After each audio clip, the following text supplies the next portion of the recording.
Welcome to Intentionality with Dominique, the show that helps business owners become valued and in-demand suppliers in the marketplace to scale their businesses. Let's start today's show with host and intentional connector, Dominique Simpson-Milton. Welcome to another episode of Intentionality, the show dedicated to improving the success rate of entrepreneurs and their businesses by sharing the strategies and tactics of successful suppliers. I am your host, Dominique Simpson-Milton. Today's show is being brought to you by Capital One and the CVMSDC, also known as the Council. On today's show, we will be talking about having a core competency, the importance of diversification of clients and staff, and the importance of community service. In 1986, two college roommates launched the concept for an IT company in their college dorm room. And while they both entered the world of corporate America, they kept building that business until it became the full-service staffing company, Astyra. Astyra has been recognized by Inc. magazine as one of the fastest-growing private companies in America for 7 years in a row. I am pleased to welcome Ken Ampy, CEO of Astyra. Ken, welcome to the show. Good afternoon. Thanks for having me today. Yes, your company's success rate is it's a tremendous, accomplishment. And everybody, they don't understand how to do what you've done, right? It hasn't been an easy road, would you say? It's not been easy. Not been easy. So tell us, over the 27 years, Ken, what would you say was the main thing that made your company successful? Well, Dominique, thanks again for having me here. We've always wanted to be a valuable partner to our clients, not just a vendor providing a transaction. We've never wanted to have transactional relationships. For us, it was always a long-time, sustainable relationship. And sometimes that takes time. And oftentimes, entrepreneurs aren't patient enough to develop long-term relationships. For us, it's always long-term relationships. We want to provide a solution. We want to be viewed as a partner, not just a vendor. And we think that has served us well. That's excellent. So patience is the first bullet we want our listeners to understand. So in your mission, you have outside the box ideas, ingenuity, and never settling for failure. How did you come up with those tenets? We started the business 27 years ago, and we had a different mission at the beginning, and then we thought about it. We got the use of a firm to help us think it through. But those are the things we try to embody in our day-to-day work, and so that's how it made its way into our mission statement. We always want to think outside the box. We always want to bring fresh, innovative ideas, and we think that adds to us being a valuable partner as we can continue to bring fresh ideas. We view ourselves as a solutions provider. Not just a provider of staff. We think of ourselves as a solutions provider and problem solvers. And so to be a problem solver, you have to think outside the box. That's important because in the industry that you're in, there are just thousands and thousands of staffing companies, and you have to do a lot to set yourself apart from those other companies. First of all, explain to our viewers what your company does. Yeah, we consider ourselves a workforce solutions provider. And so it's our job to help clients think through their use of contingent labor, contingent and temporary labor. And so we think it's the best use of our abilities is to let us help you with your problem, provide your solution. And then we're also going to provide you that labor as well. Okay. And so, but we're not just a staffing firm. We're, again, as I said before, a problem-solving firm. And the way we solve your problem is going to be with labor. So I don't know if you knew this, but I had a background in staffing, right? So I worked as a startup with a staffing company, but we never called ourselves a staffing company because there's so many folks out there. So that's why I like the solutions that you provide. Right. And so talk to me about the sales cycle. A lot of people don't understand. You talked about longevity. A lot of people don't understand it could take years to get a particular client. Absolutely. We've always viewed our sales cycle as taking 18 to 24 months. It's a year and a half to 2 years. And I mentioned earlier, oftentimes entrepreneurs aren't patient and think it happens overnight. And so from the time we meet someone and hoping that relationship turns into an opportunity could be a year and a half to 2 years. Now, oftentimes it doesn't turn into anything. But those that do turn into opportunities oftentimes take longer. Now, we're happy if I meet you today and you give me a contract today. Sure. But realistically, that doesn't always happen. And so we pace ourselves. We expect it to take a while. So we're not frustrated when it takes a long time. That's important. So do you have a funnel of clients? Yes. Talk to me about that.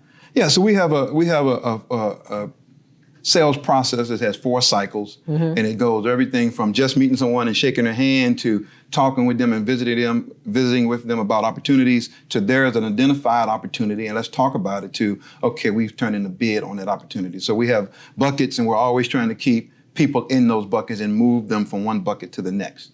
So that's has always been our approach to it. And Capital One is one of your largest clients? Absolutely. Largest and longest tenured client. Okay. They've been a client of ours almost from the very beginning. We were a year into business when we were able to become a tier 1 vendor to them.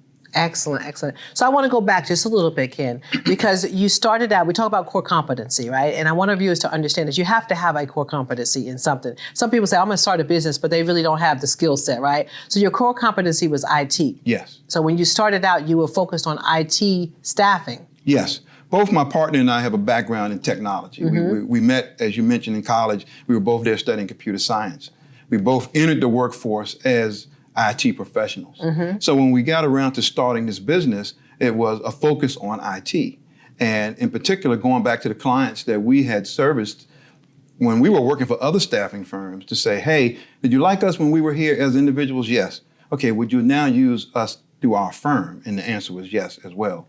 And so we've been able to maintain those relationships and then turned it into the full-fledged national company that it is today. So outstanding. So you started out with your core competency, which was IT. Yeah. You worked in corporate America till you built up your company. Absolutely. And then you went back to some of those same clients and got them as clients for your new company. Absolutely. That is a strategy that everybody needs to understand, right? You don't just like launch out on your own and just start knocking on doors, cold calling. You actually go back to those companies that you did business with, right? Absolutely. So now you branched out from IT. I want people to understand the importance of diversification, right? So you can't just have all IT clients. Talk about that.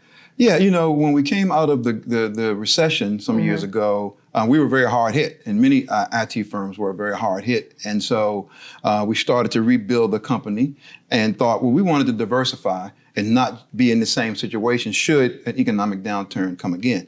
And back in those days, we started looking at, well, what industry is going to be growing? Healthcare was going to be growing. The baby boomers were going to be retiring and getting older. And so we started focusing on healthcare. We looked on the board, we had all of our clients listed and realized we were already doing work for healthcare related clients. We were just doing IT services for them.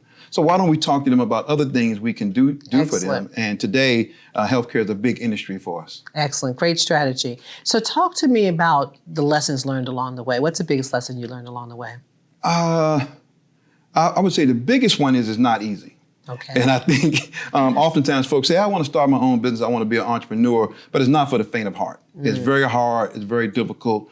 Mike Tyson famously said, everybody has a plan until they get punched in the face. There you go. And so what do you do when that first obstacle comes up? How do you respond? How do you overcome it and move forward? And knowing that there's going to be an even bigger obstacle down the road from that one. The other thing I learned very early on was the use of professional services vendors. Right. Very early on, you should get a lawyer, a CPA, a payroll company, a tax consultant. None of those things did we do very early on. Sure. And it led to some mistakes early on that we had to recover from. So I would advise people, bring those people in early. It's going to be a little costly, but the amount of money and time it'll save you if you bring them in early will far be outweighed by the money you'll spend if you don't. That's great advice, and it's a different type of diversification, right? So we talk about diversification of clients. I know you have a very diverse team, right? And now we're talking about diversification of services, right? And so that's part of your team. So we do the same thing. Like we've outsourced our HR, we outsourced our benefits, I've outsourced my PR, and it's more cost effective as well, right? So you can have a shop of 20 people, but look like you have a shop of 50 people by outsourcing those skills. Absolutely. And you get the best of the best when you outsource like that. Absolutely. Right. So it's people say, I can't afford to do that, but you can't afford not to. Yeah, correct. Absolutely. Absolutely. So Ken, talk to me about working on your business versus working in your business.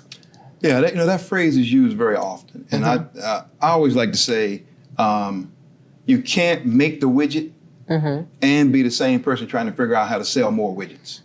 You really have to spend some time on strategy, growth, and all of those things, and you can't do that if you're spending your time making the thing or doing the thing, the service or the product that you provide. And so you really have to be able to dedicate a significant amount of your time to strategy, to growth, to efficiencies. Am I hiring the right people? Right. Am I expanding geographically? All of those things almost require your undivided attention.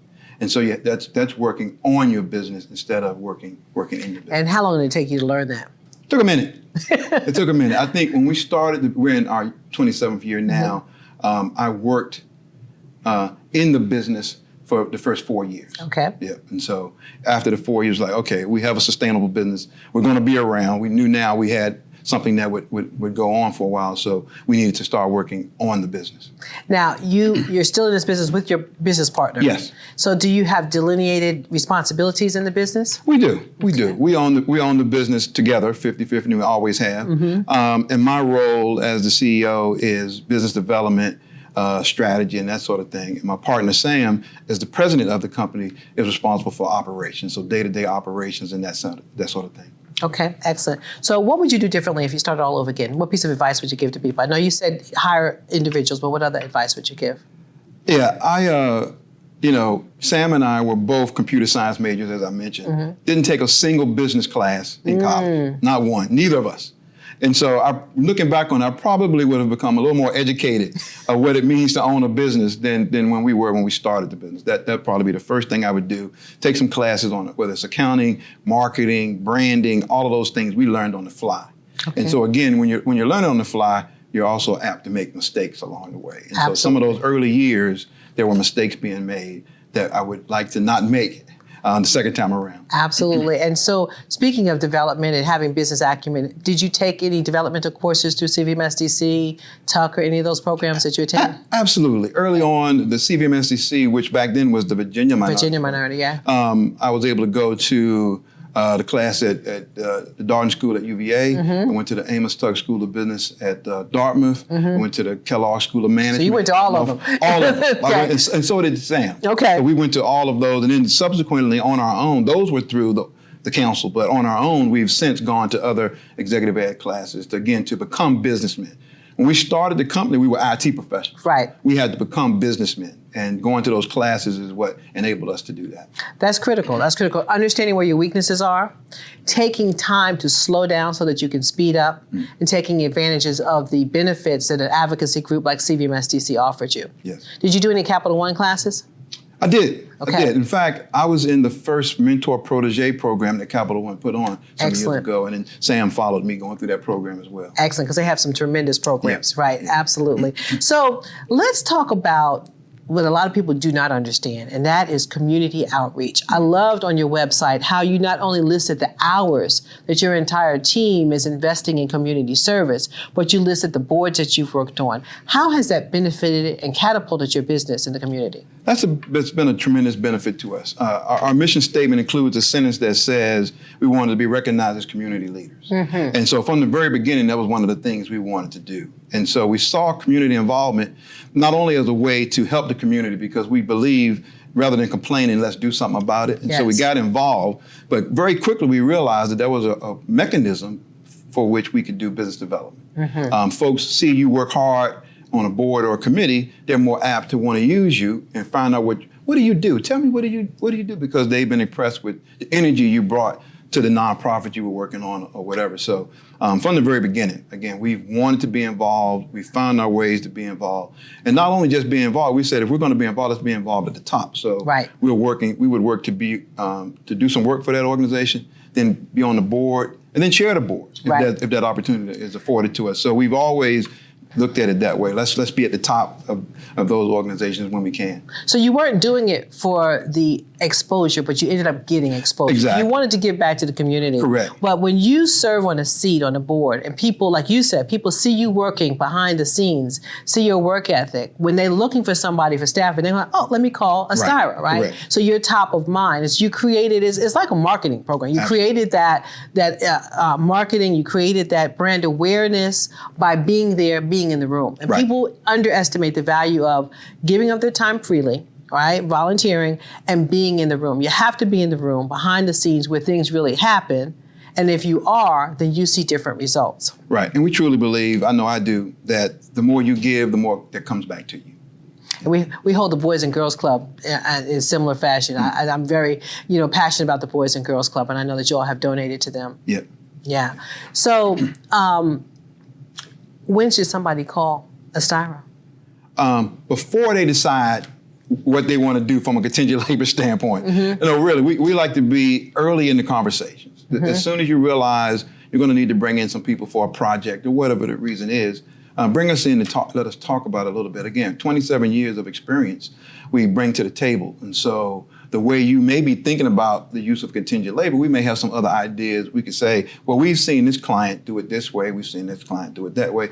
We've seen it be very successful on one hand. We've seen it be a failure on the other. And we think that experience can be helpful. And the sooner you have us in those conversations, the more beneficial we think it can be. Excellent, excellent. And your reach, is it regional, national? What's your reach? Today we have employees, I think, in 18 states. Okay. Over the years, we've done work in, I think, 31 of the 50 states. And so we're doing work here in Virginia, of course, but all the way to California, Washington State, Texas, Illinois, you name it, we've placed somebody there at some point in time. Excellent, excellent. Well, let's end with your favorite success story with the client. Let's see. General Dynamics had won the opportunity to provide call centers for the Affordable Care Act. And they had to do this all over the country. And they were standing up these call centers everywhere, and they weren't having success using some of the big national firms that they thought they would be able to use. And so a former client of ours was now working at General Dynamics. She said, hey, I've had a lot of success with this company, Astyra, out of Richmond. And they said, well, we want to place people in London, Kentucky, Bogalusa, Louisiana, Waco, Texas. How is this company in Virginia going to help us with that? And she said, hey, I've used them in other locations as well. Maybe we should give them a try. They said, okay. They called us and said, we want you to provide people in these locations. Give us as many as you can. They didn't have very high expectations. We provided them almost 600 people in about a month's time, spread out about 200 across each of those 3 locations. The head of procurement called down and said, hey, who's this little company that you guys are using that provided all these people? So we earned a trip up to DC to their corporate headquarters to talk to them about that. But that gave us a lot of pride because there wasn't a high expectation because it was so big of a need that they had. They hadn't had success with some big firms, and we came in and saved the day. And so that has led to continuous opportunities with them. Excellent success story. Well, it has been a pleasure to have you here on the show today. Thank you for having me. I greatly appreciate it. Yes, thank you. And we'll have you back in the future. We're looking forward to BOC coming up, and you're one of our sponsors for the golf tournament. So I thank you for that. Thank you. Yeah, we're excited about the golf tournament. Hope folks come down and play golf and participate in BOC. All right. Well, we're going to let our viewers know about BOC 24 a little bit later. But if you are interested in more information, please visit astyra.com. Well, that concludes today's episode of Intentionality. Be sure to join me for our next episode. And remember that you must always, always remain intentional to gain knowledge, skills, and connections so we can grow and thrive in business together. I'm Dominique Simpson-Milton, and I will see you next time. This has been another episode of Intentionality with Dominique, brought to you by the CVMSDC. For more information, please visit cvmsdc.org.